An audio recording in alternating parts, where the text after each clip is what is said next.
Ливан башчылыгы Израилдин элдин оңтүстүгүнө жасаган соккуларын айыптады. Шабуылдан кеминде 11 адам, онун ичинде 3 бала мен 2 айыл каза тапты. Шабуылдар Ансар және Дейр әз-Захрани елді мекендеріне жасалды. Бұл маусым айында кактыгыстарды бәсеңдетүүгө багытталган АКШ бастаган келисимден берги Ливандагы эң көп адам каза тапкан окуйгалардын бири.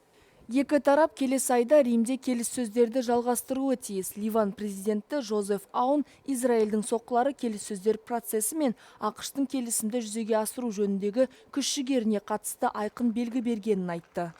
Израиль соққыларды Хезболланың Әли әл-Тахирдегі Израиль әскеріне жасалған шабуылына жауап деп мәлімдеді. Ал Хезболла Израилдің соңғы шабуылдарына тиісті жауап берілетінін ескертті. Сондай-ақ ұйым Ливан билігін АКШ бастаған келіссөздерді жалғастырудан бас тартуға шақырды. Маусымдағы келісім бойынша Ливандағы қарулы топтар қарусыздандырылып, инфрақұрылымы жойылса, Израиль әскерлері елден кезең-кезеңмен шығуы тиіс.